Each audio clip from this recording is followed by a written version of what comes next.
Bonsoir, chers compatriotes africains.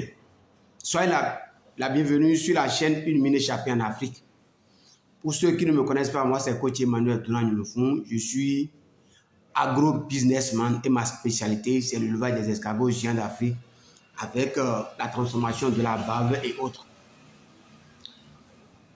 Oui, si tu es intéressé par tout ce qui concerne l'agro-business, c'est-à-dire l'élevage et l'agriculture, et qui peut te faire gagner suffisamment d'argent là, tu es à la bonne place. Je vais te demander premièrement de t'abonner, d'activer la petite cloche pour que à chaque fois, lorsque nous faisons des pépites de ce genre, tu puisses les avoir. Et ce soir, c'est un thème spécial. Je ne veux pas parler d'escargots ni d'élevage ce soir. Mais ce soir, je veux parler d'un phénomène qui s'observe allègrement en Afrique. Et que nous, quand on a tellement étudié, nous l'avons baptisé arnaque diplomatique des visas en Afrique. C'est comme une arnaque à nos yeux. Donc, de quoi il s'agit? Ouais,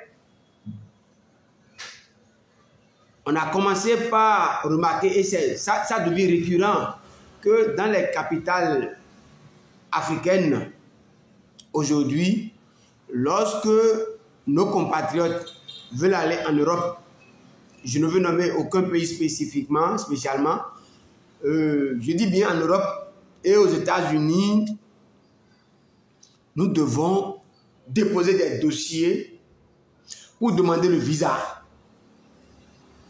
Est-ce que vous voyez? Nous déposons des dossiers pour demander le visa.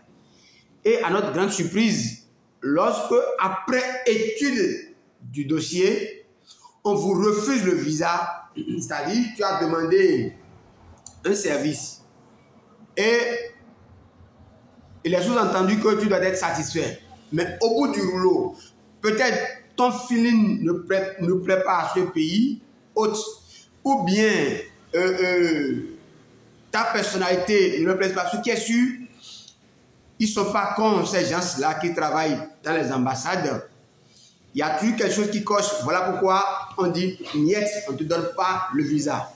Voilà que tu as déposé des dossiers qui ont été soumis à des gens et après étude de ces dossiers-là, ils ont dit non. En temps normal, après avoir dit non là, on te retourne ton dossier, mais accompagné de ton argent. Ce qui ne se fait pas. Et c'est de ça que nous voulons parler ce soir. À notre compréhension, à notre entendement là, c'est de l'arnaque. C'est tout comme si je suis venu, quelqu'un vient dans ma boutique, il voit un produit, il dit, coach, ce produit là, ça me plaît, j'ai envie d'acheter. Il dit, bon, dépose l'argent d'abord, on va voir. Et après, on dit, bon, après nos recherches sur toi là, on ne veut pas te vendre le produit là. D'accord. Mais quand tu ne veux pas lui vendre le produit, remets-lui son argent. Ce qui ne se fait pas. Donc, tu donnes l'argent pour un produit, on dit non, je ne te vends pas le produit, je ne te donne pas le produit. Au lieu de te retourner ton argent là, on garde le produit, on garde l'argent, et puis on te donne une tête de ciel. C'est de l'arnaque, ça n'a pas de nom. C'est de métafoutafou, c'est de tovi hosodou. Oui. Secondo, les Européens, selon ce que nous connaissons, quand eux ils veulent venir en Afrique là, personne ne les gêne. C'est tout comme si l'Afrique n'a pas de portail, n'a pas de sécurité. Eux ils prennent leur billet, viennent ici allègrement. Sans souci, personne ne les dérange. Ça veut dire qu'eux n'ont pas droit à prendre un visa avant de venir dans notre pays. Et nous sommes prêts à prendre le visa pour aller dans leur pays. Et on dépose l'argent, on fait tout là. Et on nous prend notre argent, on dit on ne vous donne pas le visa. Et personne ne dit rien, on dit que c'est comme ça, c'est normal. Qu'est-ce qui est normal dans ça? Rien n'est normal dans ça. Ce qui est normal dans Grand N n'est pas normal dans Grand Q, bien dans Grand R. C'est dépasser cette suprématie là. Cette supériorité là, c'est dépassé. Il est temps que les Africains commencent par négocier d'égal à égal. On ne peut pas nous dire que C'est l'Europe qui a besoin de l'Afrique actuellement. C'est l'Europe qui a besoin de nous. Autrement dit, l'avenir se joue en Afrique. Donc, si tant est que nous devons payer, nous devons avoir un visa avant d'aller dans leur pays, ça doit être vice-versa, de façon réciproque. N'en déplaise à qui que ce soit. Si nous sommes prêts à prendre des visas avant d'aller dans leur pays là, c'est forcé que eux-mêmes là, ils doivent prendre des visas avant de venir ici. Que quelqu'un ne me dise pas dans les commentaires que vous avez quoi. Laissez-moi vous dire que le blanc n'est jamais con. Le blanc n'a pas d'amis. Le blanc n'a que d'intérêt. S'il n'a pas d'intérêt en Afrique, il ne viendra jamais ici. Ah oui. S'ils n'ont pas d'intérêt ici, ils ne viendront jamais ici. C'est quoi? Ils vous aiment. Ils ont quoi à foutre avec vous? C'est à cause de vos intérêts qu'ils viennent ici.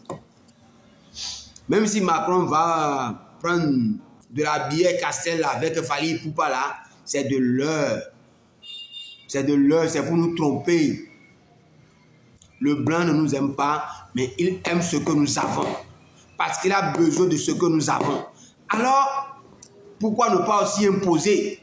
Même si on mettait le visa pour venir en Afrique, pour venir dans n'importe quel pays africain là, à 100 000 francs, ou bien 50 ou bien 200 000 francs.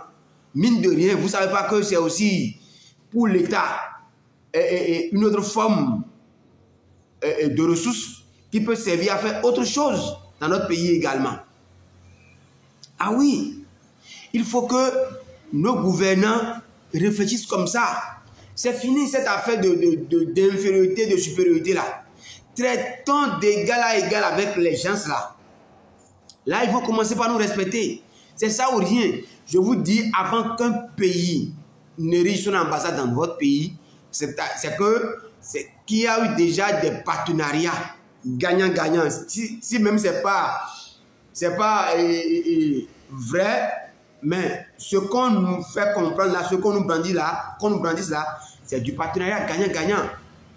Donc s'il y a déjà un partenariat entre les deux pays et que l'autre pays estime que pour que tes ressortissants, tes enfants aillent dans son pays là, ils doivent prendre des visas, ils doivent payer des visas là, que cela soit directement automatique.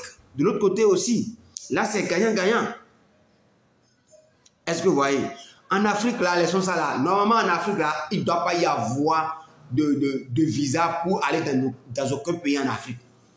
Quand tu as ta carte d'identité, tes pièces à jour là, tu peux normalement, je dis bien normalement, je crois que avec le temps, nos gouvernants, nos chefs d'État, ils vont s'entendre sur ce point-là. Est-ce que vous voyez? Il faut s'entendre sur ce point. Il faut favoriser, il faut faciliter la circulation des biens des personnes pour faciliter que le business entre nous frères africains. Mais si tant est que les Européens, les Américains, les Asiatiques, ils exigent que les ressortissants africains puissent avoir des visas pour aller dans leur pays là, avant qu'eux-mêmes ne viennent chez nous là, ils ont soumis un visa, eux-mêmes ils n'ont qu'à prendre de visa. Ça fait un. Maintenant, nous demandons à tous les ministres des Affaires étrangères d'exiger à n'importe quelle ambassade qui se trouve sur leur territoire de mettre sur le site les conditions pour bénéficier du visa et le prix. Maintenant, les différents cas de refus, ils n'ont qu'à les lister là. Au cas où quelqu'un va opter pour aller dans leur pays et déposer le dossier pour le visa, normalement, lui-même, en temps normal là, il doit aller sur le site, se renseigner et savoir quels sont les dossiers qu'on nous demande avant de nous donner le visa. Et ce que ça coûte. Au lieu de passer par personne interposée, c'est aussi le problème des Africains.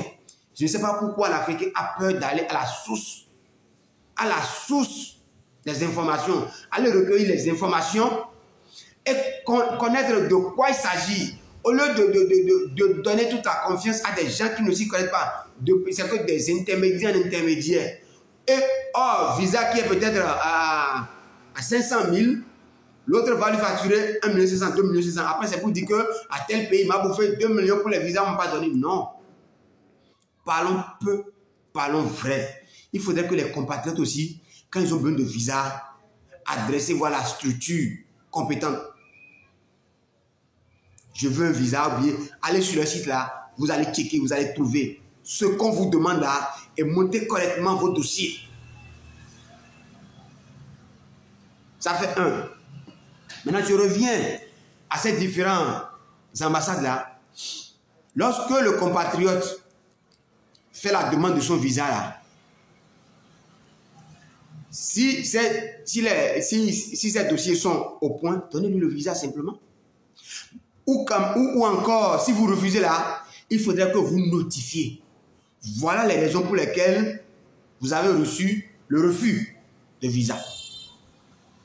Après ça, ce n'est pas fini. Dites-lui que pour relancer encore cette affaire de visa là, tu attends tel délai. Si c'est 3 mois, si c'est 6 mois, si c'est 1 an, il faut tout lui dire.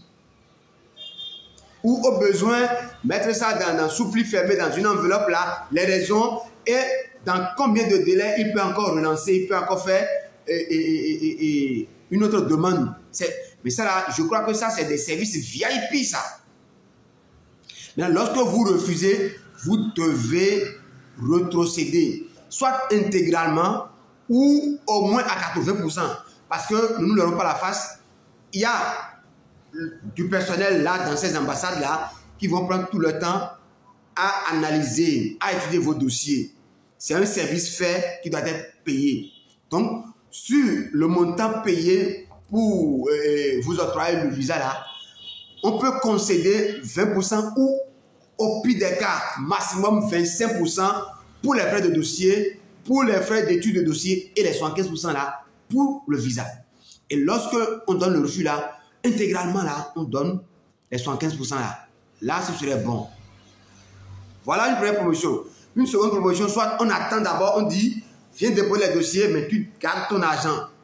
Et après l'étude de dossier là, quand on te dit refus là, allez, tu viens retirer ton dossier, tu pars. Mais lorsqu'on dit c'est bon, tu peux avoir le visa là, c'est en ce moment là, tu vas payer. Et comme ça là, personne ne parlerait d'arnaque. Parce que quand je paye pour avoir un produit, on me prend l'argent et on ne me paie pas, on dit non, on ne te donne pas là. Ça sent de l'arnaque, quel que soit le français ou l'anglais que vous allez parler, quels que soient vos réseaux que vous allez avancer chez nous là, c'est de l'arnaque. C'est ce que nos jeunes frères font. Et on crie à l'arnaque. Ils disent, j'ai tel truc là, tu donnes l'argent, on ne te donne pas là. On les appelle des arnaqueurs. Donc, ça là aussi, ça sent même chose.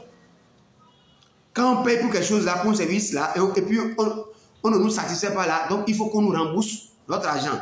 Au cas où on ne veut pas rembourser intégralement à hauteur de 100%, parce qu'il y a des services, il y a des études qui ont été faites en amont sur le dossier. Voilà que le dossier est incomplet ou bien le dossier sous de telle accusation là. Ok, pour le travail fait là, voilà, vous dégagez 25% pour le travail fait et les 75% restants là, vous le donnez. Je crois que c'est sûr. Si vous allez faire comme ça là, il n'y aurait plus à faire d'adaptation. Parce que mine de rien là, il y a plus de refus que ceux à qui on donne des visas. Nous connaissons des médecins généralistes qui sont déjà en train de travailler dans leur pays, mais qui veulent aller faire des spécialités. Montre le dossier, on donne encore refus pour ceux-là. Pourquoi? Why not? Le gars a économisé son maigre salaire pour aller faire, comment l'appelle-t-on, sa spécialité. Vous prenez tout et puis on dit non et puis on donne simplement le papier. Or, le papier est venu avec l'argent. Donc, quand vous retournez le dossier, il faut retourner le dossier avec l'argent. Soit à 100% ou bien à 75% minimum. Sinon, on va crier gars. Et il faut que nos gouvernants exigent cela dans les rapports, dans les partenariats là, exigez ça. Protégez-nous, chers gouvernants. Nous avions eu à voter pour vous, pour que vous puissiez nous protéger. Protéger les biens et les personnes. Intervenez. La jeunesse est là pour vous soutenir, parce que c'est trop. Le cri de cœur de la jeunesse là, c'est trop. Faites quelque chose, chers gouvernants africains, chers leaders africains, chers papas africains. Voilà ce que le mal des gens aujourd'hui, c'est ça. Ils sont en train de parler à travers de notre voix. Écoutez, étudiez et réfléchissez là-dessus pour que ça cesse. Si vous avez aimé, likez, Mettez-nous en commentaire ce que vous pensez par rapport à ce sujet. Pour visa refus là, est-ce qu'il faut rembourser ou il ne faut pas rembourser? S'il faut rembourser, mais à quelle hauteur? Partagez, envoyez ça à ceux qui sont aux affaires. Quand ils vont écouter à travers nos voix le cri de cœur de la population, ils sauront que ça ne va pas. Et par rapport à nos propositions, si c'est bon, ils vont analyser et entériner là-dessus. Merci beaucoup. Nous faisons tout cela toujours pour que l'Afrique puisse gagner. Et rendez-vous au sommet. Big up.